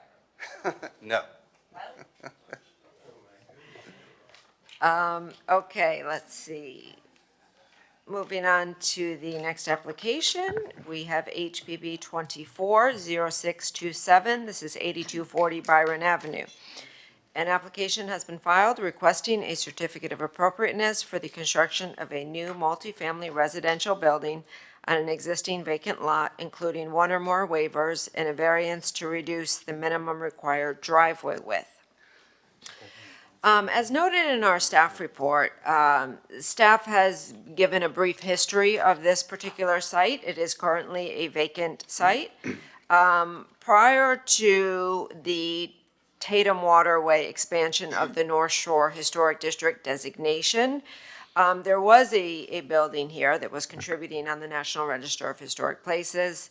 But in 2019, there was a fire. The building was subsequently demolished pursuant to an emergency demolition order, and is no longer there. When the expansion of the North Shore District was designated in 2021, since there was no building there, it was not considered a contributing building. So I just wanted to outline that history. The current proposal is to construct a new 4-unit, 4-story multifamily residential building on the vacant site. The new structure does have a small lobby and 7 parking spaces. The parking spaces include mechanical lift parking. So this board does have the authority to approve the mechanical lifts. Typically, larger projects that have more than 20 residential units do require a full planning board review, but we have outlined our analysis for this very modest introduction of mechanical parking and have no objection to that. Staff is supportive of the design of the overall contemporary new building. The distribution of architectural form, we believe, has resulted in a new residential structure that is compatible with the residential historic district. In this regard, the 3-story portion, so above the 2nd story, has actually been set back 25 feet, maintaining the lower scale character of the neighborhood. Further, we have noted that the building does incorporate several architectural features, including tapered columns, decorative screening, and curved slab edges that subtly recall the predominant post-war modern or MIMO architecture within the North Shore Historic District. We have 2 very minor concerns that we have addressed in our recommended conditions in the draft order. One is we do believe there's an excessive amount of paving in both the north and south side yards. We are recommending that the southern walkway be either reduced or eliminated to be replaced with additional landscaping. We also believe that this would serve to mitigate light and sound from the ground level parking area to the adjacent property. Second, we are concerned that the trash chute vent stack that projects above the 3rd level deck is adding unnecessary height, the perception of unnecessary height at least. And we are asking that be screened, so it's more consistent with the architectural vocabulary. Right now, it's kind of designed as a unique design feature that we don't think is as compatible as it could be with the remaining architecture. So we are asking that to be further developed, and we're confident that we can do that at a staff level with the applicant. Finally, the applicant is requesting a waiver. The waiver is specific to the height of the parking level. So currently, the requirement is that a minimum height of 12 feet above base floor elevation +1 be provided. The board, however, may waive up to 2 feet of this requirement, so that you would have a 10-foot is the minimum. In this particular instance, the applicant is only asking for a 1-foot height waiver. We do believe that this helps ensure greater compatibility with the adjacent low-scale structures of the district and are supportive. The one variance request is to reduce by 2 feet the minimum required driveway of 12 feet in order to provide the driveway of 10 feet. Now, it's important to note that this is within an overlay zoning district. This overlay zoning district requires a maximum curb cut of the 10 feet. Further, so we do believe that that unique regulation warrants, reducing the driveway to 10 feet as well. Further, the very small number of units here, 4 units, we don't believe that there's going to be any significant conflict by reducing the driveway by 2 feet. It also helps reduce the hardscape paving for the site. So we are supportive of the application in accordance with the draft order, and I'm available for any questions. Thank you very much, Debbie. Any questions for Debbie about the staff report? No? No? Yes. I have one question, just for purposes of historical information. You talked about that the previous building was demolished in 2019 prior to the designation in 2021. I was looking at, it looks to me, to my layperson's eye, that the building next door is of similar character. So just to kind of discuss it, that even if it were something that would have needed to have been preserved absent this, that there is another one of like kind literally next door, right? Yes, it's a twin. Like many of our buildings are, the next door neighbor is an identical twin of the previously existing building on this site. And I just have one question about the paving on the north and south. When you were talking, is it the walkways themselves, or is it the impermeability of the walkways, or is it shade or? It's, we always think that, even though permeable pavers do exist and we do require them in most instances, that natural landscaping with natural soil is not only the most resilient, but in this case, on the south side, we think it would be a huge benefit to the neighbor to have natural landscaping because to buffer the parking area. So, we do think that would be beneficial for multiple reasons, and that's our recommendation. We're not sure, and I know we've talked with the architect back and forth. Obviously, any egress paths that are required by the fire department, we would not want to eliminate. But to the extent possible, we would like to add some landscape buffer along that edge. Got it. Okay. Thank you very much. All right, all yours. Yes, good morning, Mr. morning. Chairman, board member, staff. Michael Larkin here representing the applicant. With me today is Babek Amanian and his father, Hassan Amani, sitting behind me. They are the applicants today. The architect is Eduardo Pardo Fernandez, and my colleague, Ben, is here with me today. As Debbie described to you, this is a 3-story, 4-unit multifamily residential building. Next slide, or can you pull up? So the property location, it's a vacant lot on the west side of Byron Avenue, just north of 82nd Street. It's just under 6,000 square feet in size. Next slide. The property is located in the RM1 zoning district. It's also part of the Tatum Waterway expansion. I'm sure you all know that the Tatum Waterway expansion came under some litigation. It was an attack by an owner on the south end saying that it shouldn't be there because it's impossible, because all these buildings are too low. Thankfully, the courts did not see it that way and sustained the city's designation attempt. So we're here today because you all continue to have jurisdiction over the Tatum Waterway. Next slide. So these are the context photos. You can see different angles from Byron. Next slide.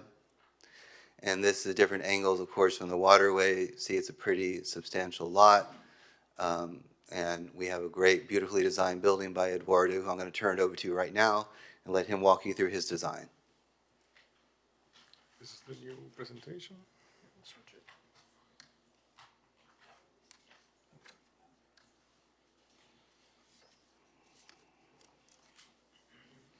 So no, we need to switch the presentation to the.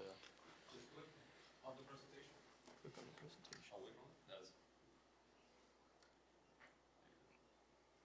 That's not yet. But we need to switch it to the other presentation. They need another presentation. Yeah. Apparently, my technology is Sorry, still, we're complicated like that. I still need help.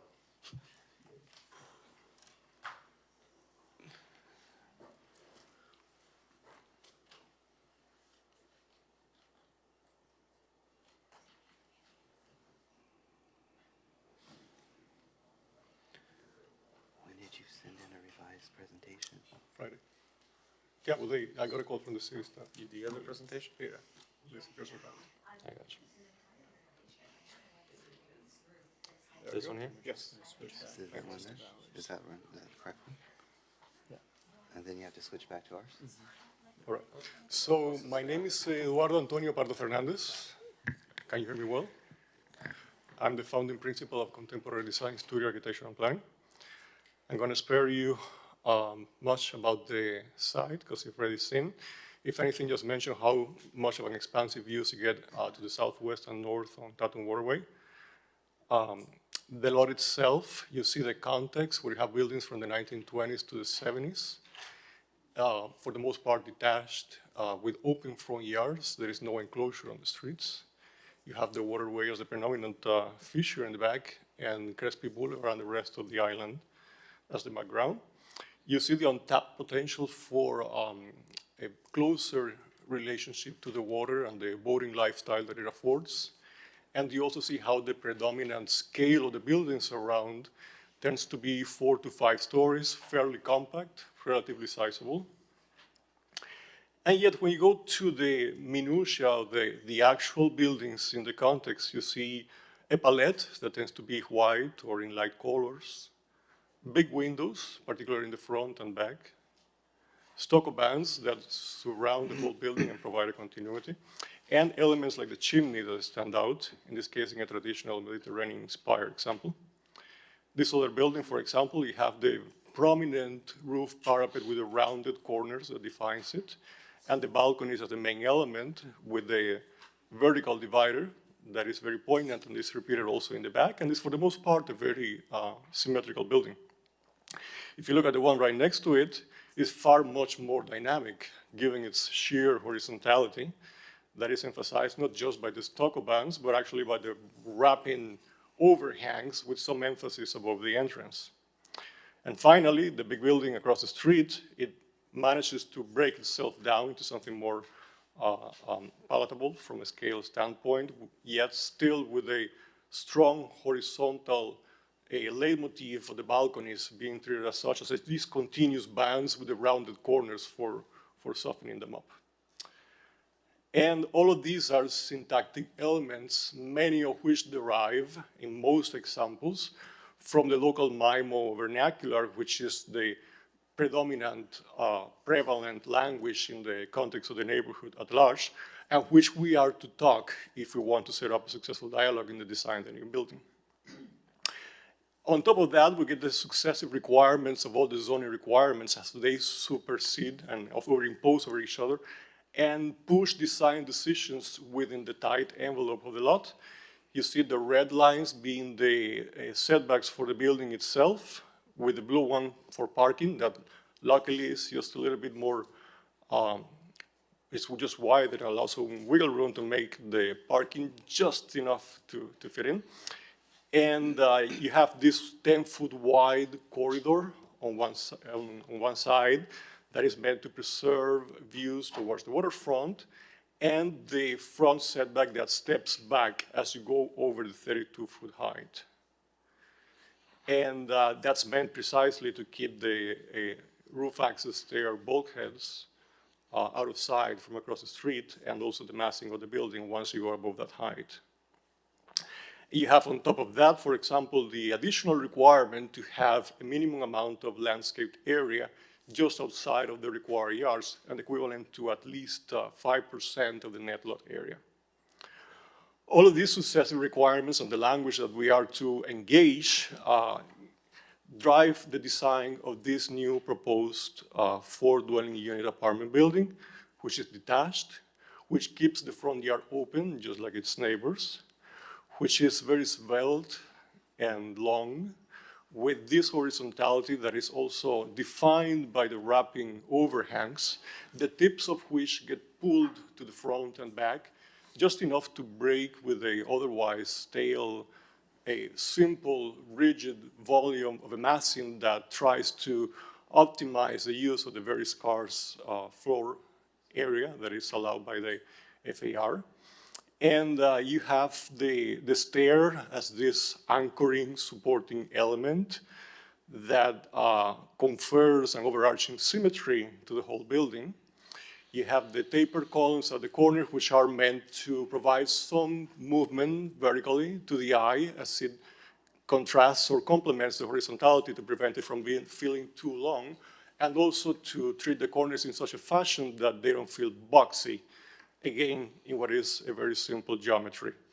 The third floor's mezzanine is what pulls back to keep with the requirements that we just mentioned, with the exception of a sliver of the trash enclosure that couldn't be pushed farther back, that is shaped as a decorative element, and the chimney in one more point of visual connection to the pre-existing chimney of the small building to the left.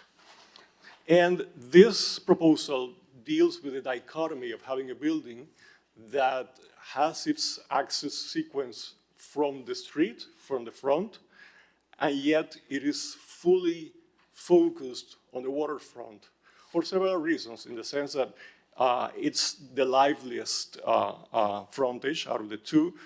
We want to maximize, as I said, this interaction with the nautical and water lifestyle that is one of the hallmarks of Miami Beach. And that's why we have the living rooms and all the social spaces here. And I also want to notice how you see the building in the context of the surrounding neighbors and how well it fits in terms of scale. Going back to the front, we have the stair screen that opens up so it is fully visible from the sidewalk as you approach it, on the way to the elevator, before getting to the elevator, as is one of the requirements of the zoning ordinance. And then it closes and wraps around this element for further emphasis. The lobby is pushed back to zealously guard precious square feet, and also to use this space in front as a location for a sizable amount of the extra green space that we need to provide within the building envelope. The parking garage just follows suit on the other side for the sake of emphasis. Notice as well how the windows on the side concentrate towards the front and the back at the corners, so you maximize angle views out. And the whole amount of them, the whole opening area, comes limited by the fire separation requirements. Notice as well how the top of the building just recesses back as required. And again, this capability to raise and open, or otherwise flatten and close, this versatility is what makes this element of the screen ideal for this building, in the sense that it can morph for all the different uses that we need throughout it, and just convey a unity of design, coherence when seeing the building as a whole. For example, here, when we mask the parking, mechanical parking, and we have to consume valuable inches and try to make it as flat as possible with an almost fabric-like quality, as it is interwoven, just enough to provide the screening that is required. Notice how the side is so tight that even the accessible parking space has to partially spill outside the building, and that's why the screening is not happening at the level of the exterior facade, just because there is no space. Luckily, as I mentioned earlier, the parking setback is a little bit more generous. And then in the back, you see how the balconies are rounded up to set up another dialogue with the crown of the building to the left, and also the balconies of the building to the right. And we keep this vertical divider as another connecting element. Mr. Chairman, can we How much have more time do you need? 2 more minutes? 2 more minutes, that will be more than enough. Thank you. Thanks. And again, the floor plan. The sidewalk to, or the walkway to the south, you see that a portion of it has to be there for the accessible aisle next to the parking space. It also provides the ramp that gets us the accessible route. In my experience, I'll get on that later, is something that we will need no matter what. You have here just the axonometric floor plans. You see one typical unit on the second floor. Again, living in the front, bedrooms, living in the back, bedrooms in the front. Same for the third floor, just the bedrooms are shoved to one side to get a little stair to provide access to the mezzanine where the actual master bedroom is, overlooking the massive, tall, 22-foot high living room to the left, and yet access to the roof for maintenance of the air conditioning equipment and the rooftop terrace, and the very compact, recessed pergola and roof access that prevents it from being seen all around, either from across the street or across the waterway. FAR, and then our requests. In my experience, I bring here one example of the building 8425 Cressley that we designed. I could bring you at least 2 other projects that I've done. Historically, the fire department, once you have an activated use in the back, they require you to have 2 separate means of egress all the way to the street. So I agree with the concern from staff that I would prefer to see more landscaping on the sides, but I know this will come back to bite us. And we just try to deal with it as much as possible, or as well as possible. If anything, as a counterpoint, the fact that you're providing the walkway on the side makes sure that the intended purpose of preserving the views to the water is kept, because you will not have outgrowth of landscape material that would prevent those views from actually being preserved. And that's it. Thank you so much. Great. Thank you, Eduardo. And Mr. Chairman, I can discuss in depth the request for mechanical parking, the waiver request for the height of the understory, and the variance for the width of the driveway at your convenience. Okay, thank you. Thank you very much. So I guess we'll go to board questions for the applicant. Would you like to start? Amazing. Brian, would you like to start? I have a question for the architect. I'm sorry, Mr. Eduardo Fernandez. Eduardo Fernandez. First of all, thank you for your description and narrative about the building and the context around the neighborhood. It was very, very helpful. Thank you. I'm curious, and I particularly like in the front, the that vertical screen. I have a few questions on that in terms of just from a maintenance point of view and from like a water point of view and everything. How does that work, like in the front with water intrusion? It works as well as fish scales deal with water, with any fluids inside, where you have them as ribbons with an angle. Even when they are flattened, they are not perfectly vertical. They still keep a little bit of an angle, precisely for shedding water. You make sure that they are either clear anodized, so the coefficient of friction is very little, so the water sheds just by gravity. You make sure not to have a very porous paint that will get dirt and water to build up into a cake. Obviously, as with any other building, from time to time, you will have to do some pressure washing, but I foresee it being very kind from a maintenance standpoint. And then in the back, I'm curious, because I love the verticality in the front, and I love, all of how you were describing the overhangs and just kind of like the ungularity of the building is really quite nice. I was just curious, on the divider that divides those 2 units, was that the only solution that you came up for that? It just feels, I'm just being honest. It feels like out of kind of not like it looks out of touch for your whole design. That's the problem when you show you too much of a good thing. So the problem is that the site is very tight, and we trick the eye a little bit in making the rooms look wider than it is. But if you do a quick math, you'll see that the lot is 50 feet wide. You take 10 feet away on the south, you take 7.5 on the north. The whole building is like 35 feet wide. When you divide that in half for every apartment that is sharing one half of the building, that's about 17 feet or something, of just for these living rooms and such.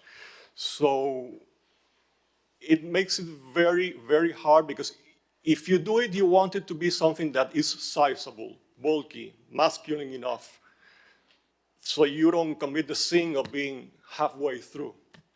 It works in the front because the stair has a certain heftiness to it.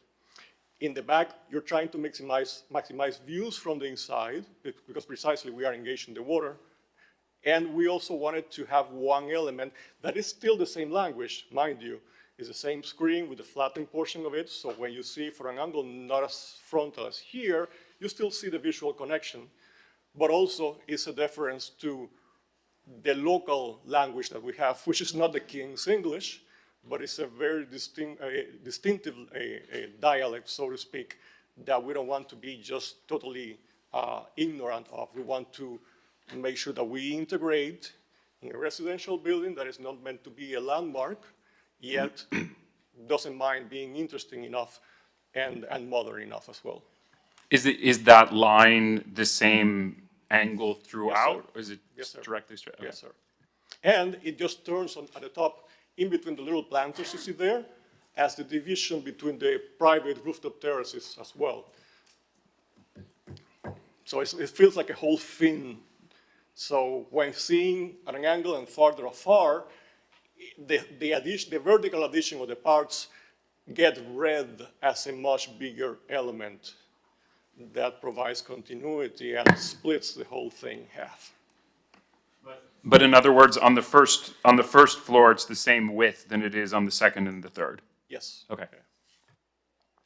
And then we have this portion in the back. I mean, I didn't delve much into the floor plan because of time, obviously. But we aim to comply with the requirement to mask the parking from the waterway, which is equally important as the street, if not more. And in terms of usage, I say, well, let's have a proper outdoor space, particularly for the folks on the second floor that do not have the private rooftop terraces for their own expansion and outdoor living. So they can just bring friends and have a space with a little restroom, with a pool, with access to the actual new dock, which is very livable and enjoyable. Because that's one thing with Miami Beach. I mean, we want to make use that this valuable resource we have, which is our waterfront, is used for public uses in those cases where it makes sense, but even if it is for private use, that is not just ignored and the buildings just give the back to the water, and it's a sorry thing to see. We want to make good use of it. Can I ask you a question about, can you pull up the ground floor plan, please? Absolutely.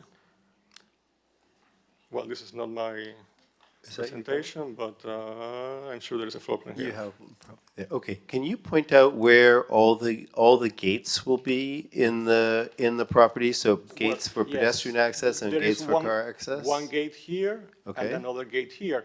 Because in our reading, again, of typology, which is one of the first things that we do, we notice that obviously, given the setbacks that prevail in the zoning in this area, all the buildings are detached. But unlike some other areas of the city where you see a continuous fence at the front and the front yard is privatized, we notice that all of these buildings have a semi-public space that works as a transition between the fully public realm of the street to the fully private realm of the actual building. And we wanted to preserve that. We don't want to be the oddball that this just fence this in and this is mine and screw you. Understood. But can you tell me a little bit about what those gates will be made of and where you show them? The very same treatment. If you see, It's the same? Yes, sir. So if you see the elevations, let's see if they show up here somewhere. It's that material? Yes, and it's open as in day. Well, here in this rendering, you get to see a sliver of it. Yeah, they didn't look the same. That's why I was wondering. Can you tell me a little bit about what the material is, both on the? Yes, again, these are aluminum ribbons. aluminum. Yes, not steel, because steel we know is close to the water. No matter how well you treat it, it's gonna rust fairly fast. So these are aluminum ribbons, interwoven, that we either open up a little bit, we pronounce the scales where we want visuals to go through, as in the case of the stair and the fences, Or otherwise, we flatten them, like for example, on the sides. I understand. You've explained that. Can you also point out where you show the gate for the garage? Yes. Let's see if you have an elevation here, which is a roll-up gate, matching in color, but not in treatment with this. It's what? I'm sorry, I missed It's that. a roll-up gate. Oh, it's a roll-up gate? Yes. Oh, okay. And you see it here. Same for the trash as well. We managed to. Is it just outside the trash room there? Yes, those Okay. two, perpendicular to each other. They have the same treatment, they're aligned at the top. Okay. The elevations show it probably in the package you have of the actual plans for the submittal, because we chose the things that we thought were worth highlighting in the presentation, but you have more information in there. Great. Thank you very much. Absolutely.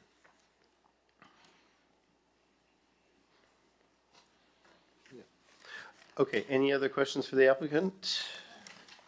Yes, Elizabeth, please.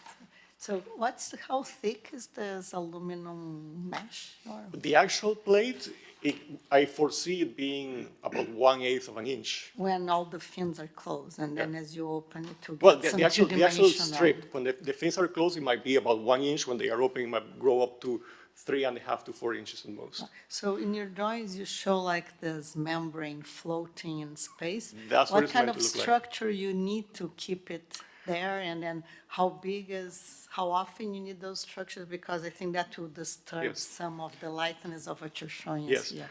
we obviously need to get a going dome.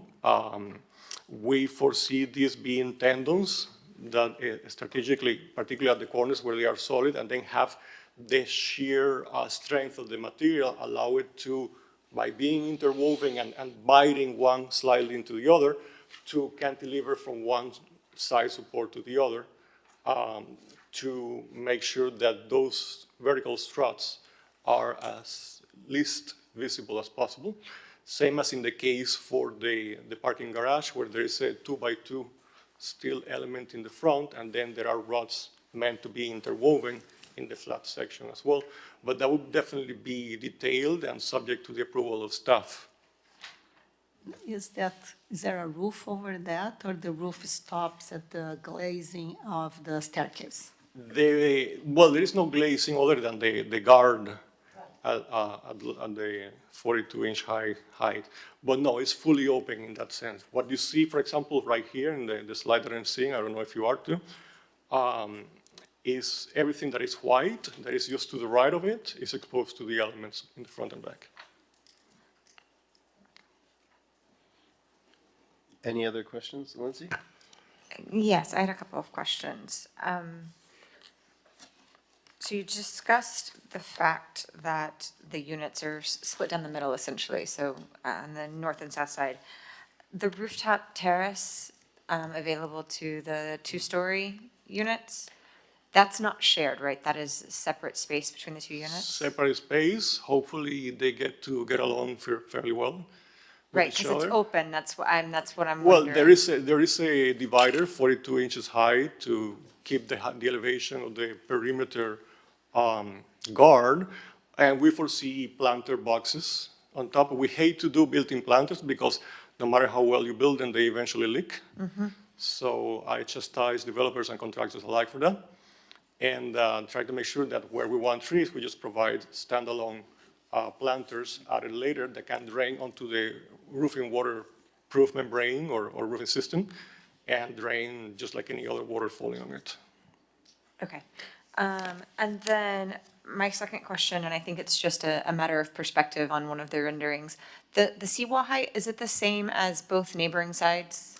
No, we actually asked the Public Works Department what new seawall height we are to provide, because right now it's in not so good condition. It's cracked at several spots and we have to rebuild it. And they gave us the exact height that they want us to have, which actually I had the design for a lower height and we had to retool it and ramp up slightly to go up to the marina. So how does the proposed seawall height, how does it compare to your neighbors? That's what I was trying to find out. The rendering, it looks the same. I No, wasn't sure. If you look at the rendering closer intently, you might see that it's probably about a foot higher. Yeah.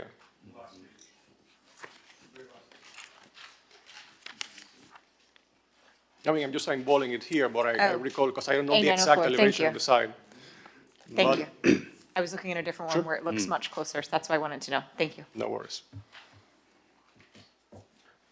All right, so with that, we will now have board disclosures, if there are any. No. Brian, no, okay. And open it to the public. Okay. Okay, I don't see anyone in the audience, but on Zoom, we have Jim Noble. Hi, Jim. Do you swear or affirm that the testimony you'll give in this proceeding is the truth, the whole truth, and nothing but the truth? I do. Thank you. You have 3 minutes. Thank you. First of all, I'd like to compliment Mr. Fernandez. It's an exciting project, and let me, I guess I should introduce myself. I'm an owner in the adjoining property on the north side at 8250 Byron Avenue, the Byron Waterview condominium. And one of the questions, I have 3 items I'd like to mention to possibly address. One is, as an owner in the on the southwest corner of that building, of the adjoining building to the north, I would have preferred to have seen a larger setback on the north side than this build. The proposed building seems to have a larger setback on the south side, to the adjoining property on the south side. I prefer, just for sight lines and to maintain sunlight, because this building, even though it's only going to be 4 stories, it's the equivalent of our 5-story building, and because it has obviously taller ceiling heights.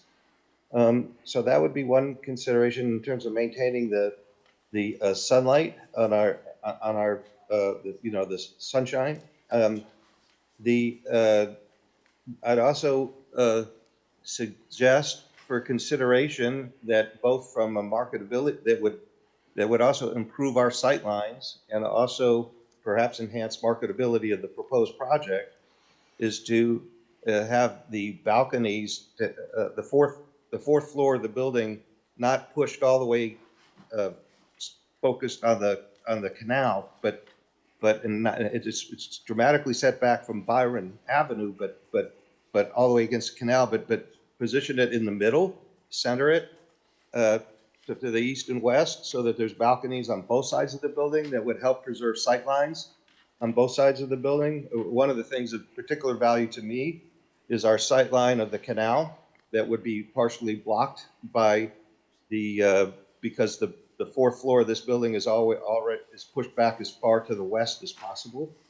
And the last thing is to make the applicant aware of potential construction issues. The Byron Waterview condominium has not been properly maintained, and we don't want to see any issues that may have arisen at Champlain Tower South because of the adjoining construction. They should, before they did any pile driving or any kind of major construction, to make sure they check the conditions that adjoin on the property, on our property to the north, because our property is extensive deferred maintenance, and we don't want to have any issues as a result of the new construction going on adjoining us. Thank you very much. Let's take all the public comment, and then we'll get back to these individual questions. Our next speaker is Daniel Seraldo. Yes. Hi, Daniel Seraldo with Miami Design Preservation League. We support the project subject to the staff conditions. The new construction appears sensitive and compatible with the surroundings. We did have some concerns when reviewing the design regarding the central element of the facade, which is gray painted aluminum. We believe that it would be good to also consider some alternatives like breeze block or other compatible material that would be more in keeping with the MIMO design. And we thank you for your service. Okay, thank you, Daniel. Mr. Chair, I see no other members of the public wishing to comment. All right. Well, would you like to respond to the public, the questions that Mr. Noble presented? Sure. We will certainly reach out to that condo association in connection with construction management issues.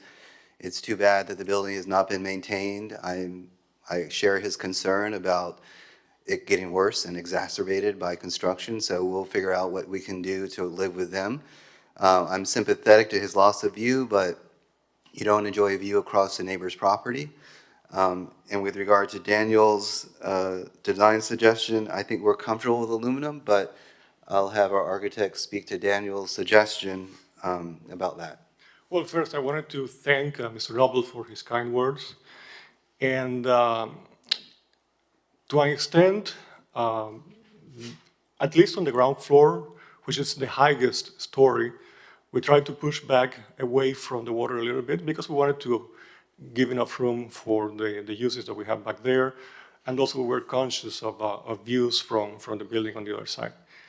As you go up, again, the site is so tight, as you might remember from the floor plans I showed, that we have to use every single square foot available to fit the rooms with workable dimensions. That I mean, a bedroom cannot be any smaller than it needs to be. The same goes for a kitchen and the living room.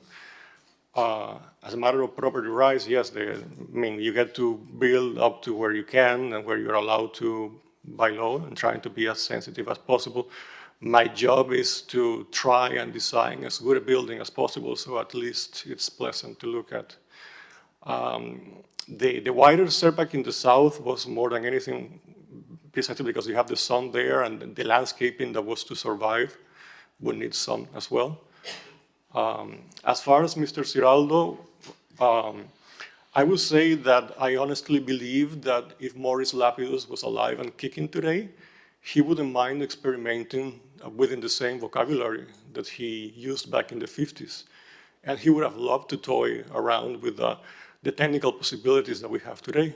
You see, that's the thing with a living tradition, that it doesn't get frozen in time. You have architects like Scamozzi being inspired by Palladio, Palladio being inspired by Michelangelo, Michelangelo being inspired by Bramante and Brunelleschi. Yet at the same time, you see a recognizable thread as they keep on building on the same tradition. The local vernacular for Miami Beach, of course, is not classicism. It's a fairly new city. But within that vernacular, there is always room for exploration, which is not to say that I wouldn't use concrete screens at any time. In fact, I've used them in projects that I brought in front of this board. It's just that I think for this particular building, and for all the things we're trying to accomplish with that metal screen, that, in my humble opinion, is the best solution that we can use. Thank you, Eduardo. That's it, Mr. Chairman. Okay, thank you very much. Now we'll open it up for board member comment. Anybody want to start? Not to the applicant, just for ourselves, any comments, whatever. Obviously, if you have more questions. My only question, and I forgot to ask it, is this going to be an apartment building or a condominium building? Don't talk. Don't talk. Just let them talk. Do you want us to respond, Mr. Chairman? You can respond, yeah. All right. Apartments or condos? We haven't decided really. Oh, sir, we need Oh, you. to the mic, please. Yeah. You didn't know you're going to be on the spot, huh, Hassan? My name Go is ahead. Hassan Imamian now, with one of the owner of this property. Thank you for your time to review this plan. We thank you, Mike and Eduardo, to did a great job to develop this plan after several months they were working on it. As far as condo or apartment, we haven't really decided because we're going to be residing in this building. So we need to look at the a few factors, like how we finance it, the construction, and some of the banks, they have, their favor on one class to the other class. So we're probably going to decide how to proceed. Thank you. All right, thank you. And as far as our Yes. discussion here. Thank you very much. What I really like about this is I look at this as being a really contemporary Art Deco building. Maintaining the tradition of what Art Deco was all about, with the rounded corners and the eyebrows and everything else. I just think today, so many lots, people go in and just like want to put in a big box and a lot of glass and whatever. I looked at this and felt it really was blending in very well with the neighborhood. Okay, thank you very much. Laura, would you like to say anything or come back to you? Thank you so much for the presentation. I think it's a beautiful project. Thank you. On a difficult site, 50 feet wide, which is typical, but I think you've, maximized in an appropriate way and in a contextual way to the historic district. So thank you, and thank you to ownership for doing such a great job. Thanks. Yeah, I'll echo my colleagues. It's really thoughtful. I love your presentation. You really, really thought about the area and about incorporating a lot of details and I think a lot of moments into the building that one would remember if they walked by it. So congratulations. Thanks. I love the screen. I'm just a little bit of a skeptic when it comes to some of those things, but you gave a very good answer about the angles and I'm all very that obsessive material. about what I do, so I'll see to it. If I'm involved, I can give you my word that everything that is humanly possible will be done to make it work and look like it is in the renderings. I hate to see buildings that are let down. Yeah, especially that rendering of the screen, because that one is actually quite good, and you can. We use good people to do our renderings. So that's good to know that it'll look like that. Thank you. Elizabeth? Yeah, no, I just echo the compliments you received from my colleagues down the table. But I still, I'm a little concerned with this aluminum screen. I'm a little skeptical of the outcome, and I appreciate your vouching, your full dedication to make it work. But I've seen like other aluminum screens in other buildings in the city, and with time and the weather, the maintenance is not always there, and sometimes it's beyond maintenance and you need to redo, and it doesn't happen very often. Right. So there is a deterioration that ends up taking away the beauty of the building. And also I'm a little bit concerned once you start adding the structure that will be required to make the screen stand there, the impact of that and the lack of maybe the lightness that we see now in the rendering. No, we know that the airy character of it is its main charm, if you will. So we'll be extremely careful as to how to support it in as unobtrusive a way possible. We've done it before. And we've been working in Miami Beach for several years. We have an excellent relationship with the staff who we only have excellent words for. We commend the tremendous work that they do. And we have a very open communication with them. So they are very clear about making themselves heard about the things they like and they like not. So I trust that we'll get to something that works through the building permit approval process. So then, and as you go ahead developing the details for that, Yes. I would like you to keep your mind open to other alternatives, maybe a little bit more three-dimensional. I've seen some very pretty ceramic perforated blocks that could be beautiful for here, and the maintenance of that is much easier, so just keep that in If mind. the shapes, the visual quality to it work, I'm more than open to it. I'm not committed. I don't sell aluminum pieces myself, so I don't have a vested interest. So I just care about the building working. Thank you. Okay, Lindsay? Hi. So I think first off, I'd like to say I do think you've done a really beautiful job designing this project, and I thank you guys for bringing forth, something, at least in keeping with the building next door and the building across the street, but also an updated version of that. I will say, I don't think it's going to deter me from supporting you today, but I was a little bit concerned because, if you look at all the drawings, it's pictured in context with the building next door, which is 5 stories, but that one and the one across the street and like an occasional one down the street is of the same height, but most of the other are the low-rise 2-story. So it gave me a little bit of pause.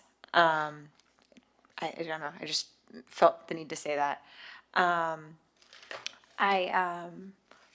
do like the idea of the aluminum. I was asking Debbie over here kind of in a sidebar.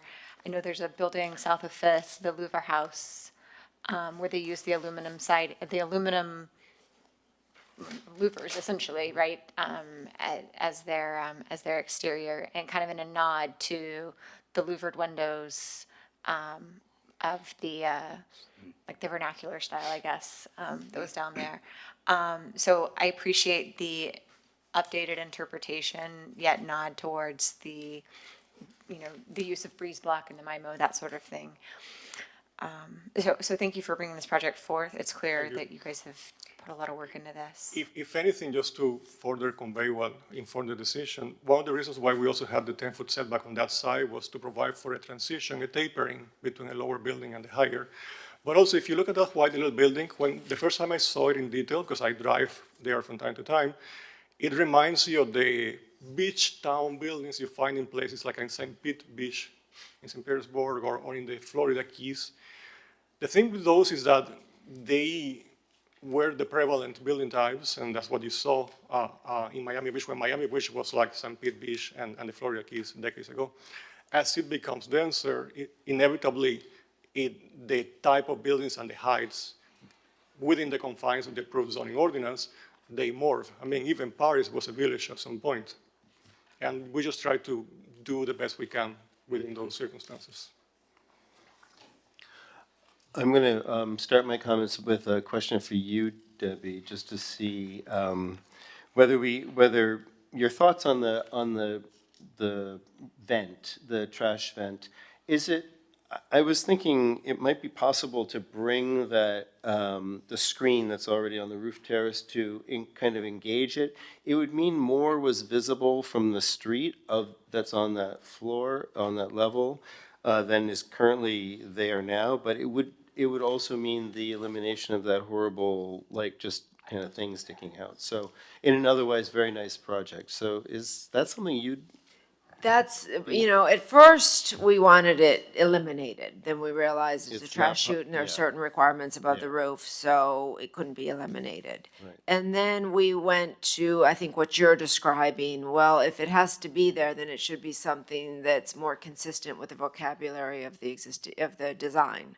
So yes, our idea was potentially maybe that screen to kind of wrap it. Maybe it's not, maybe it does get slightly heftier, which I think it might, in composition with the existing building, look better. Maybe it's not round. Maybe it has a curve to it, but it's not just kind of this round anomaly that sticks out. It just What, the vent itself or the screening. or the screen? Yeah. The standalone element, you mean?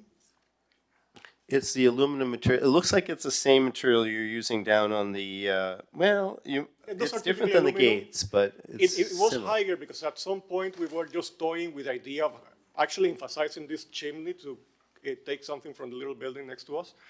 But then they chastised us, and then we just lowered it to as much as we could within the minimum requirements that we have. Right. I have this internal debate that you're having right now that, yes, if you mask it, you make it bulkier, more visible, versus just letting it be what it is and just kind of out of sight. Whichever way you want us to go, we will play with that. I think given the profile of your building and the way in which you're emphasizing the kind of corners, the volumes, I would recommend that the fence that the fence embraces it and it goes behind the fence. Perhaps a scaled-down version of what the stair is doing farther down. Right. I would say that's the case. I would also recommend that that you look at ceramic tiles for this central feature, this screen, because I agree with Elizabeth, there are some really, really nice products out there. And to get something that looks like this with as little structure as you've indicated it should have is going to be challenging. pretty impossible. Not impossible. So, It's challenging, but we love a challenge. But anyway, and then I was just noticing on the rooftop, you have just, it looks like there's green, is there a planter at the top of that metal screen? There is a planter farther back on top of the stairs, basically, or a series of planters within the confines of the screen for privacy between the two portions of the roof at the front that act as private terraces to the master bedrooms. Okay, got it. Did you want to say something? I was going to say that was what we were discussing earlier between the two terraces, the private terraces with the units. Correct, yes. Okay. It's just that some peaks up over the top. Okay, and let's see, there was that. And then, of course, and I think I don't have any problem with personally with the waiver or with the variance. So I was just going to mention that for to you and for our colleagues. And yeah, so with that, we will need 2 votes. We'll need a certificate of appropriateness. And I would hope that we would get one, maybe one, if somebody could, a motion that would maybe engage something about that the staff recommends about the roof or the rooftop, and possibly exploring some of the other materials for the screen in the front. So if anybody would like to move that, I'd be happy to get that motion. I can give it a try. But I can't make it. Okay, so I'll make a motion to approve the proposed design, including the recommendations from staff and the further study of incorporating the trash stack into the design of the metal screen on the rooftop. And the Explore other ceramic ones? tile is a, Oh, and then exploring alternative materials for the screening of the stairs, such as perforated ceramic elements. yes, we agree. Subject to staff's approval. Always. A second? I'll second it. Okay.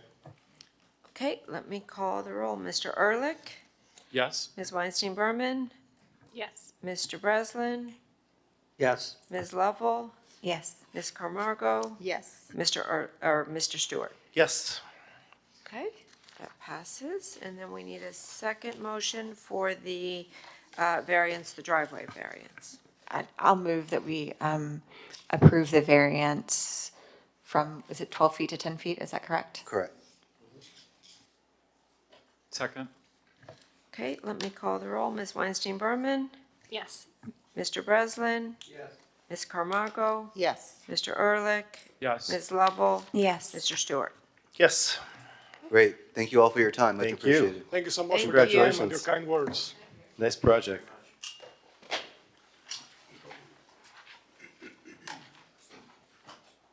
Okay, Mr. Chair, that concludes the regular agenda. We do have the discussion item where we just wanted to provide you an update. At the October meeting, the board updated the board with regard to, staff updated the board with regard to 1436 Pennsylvania Avenue. This is also known as the Rose Cottage. It is a building, it's a contributing building in the Espanola Way Historic District that's owned by the Miami-Dade County School Board. At the October meeting, the board did provide some recommendations to the school board, including requesting that the demolition be delayed in order to allow time to fully document the building. Board also requested some information about the history of the building and the school board's involvement in the property. And then finally, we extended an invitation to school board member staff as well as school board members to attend this meeting. We gave them the Zoom information and the in-person information. We did hear back that they acknowledged the receipt of these recommendations. While we've met internally to discuss the steps forward, we have tried to set up a meeting where a member of the school board staff would be, attend a meeting. So far, we have not been successful. As far as the site, I know Jake's been by the site several times. There's not a ton of activity, at least as of late last week there wasn't, other than fencing. And there does appear to be an attempt to, what is it, Jake, removing the portion of the tree? Like there's kind of a tree that's impacting the existing structure. And so that's our update. We did, however, Jake and I were playing detective. And we did find some really interesting information from a 1955 Miami Herald article. This article says that the school board actually purchased this property in 1954 for a amount of $17,766.50. So I know that had come up before, how long has the school board owned this? When, did they buy it? Was it a donation? Well, we believe that this article is accurate and they purchased it for just under $18,000 in 1954. They did not, the article did not say. I know it's been used over time for community meetings. The JCC was involved in the property to some extent. Many years later, the JCC, who we have also been speaking with, had a proposed partnership that never went forward to turn a portion of the property into housing. So we're actively still reaching out to the school board, but we haven't had any success in scheduling a meeting. I want to thank Leslie Rosenfeld, who is our liaison to all things schools in this city. She does an excellent job. She has amazing contacts. So she has been assisting the city with reaching out, but so far we have not been successful in having a dialogue.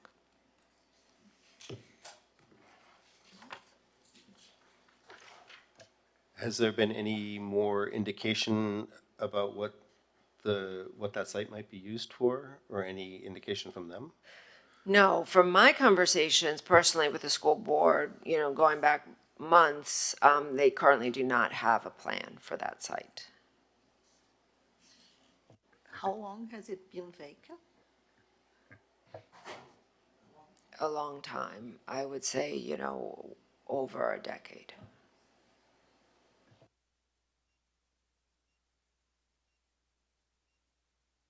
Well, thank you very much. You're welcome. Really appreciate that. And that's all I have sleuthing today. Other than wishing everyone a very happy Thanksgiving. Thank you. Same to you. Okay, we're adjourned. Thank you.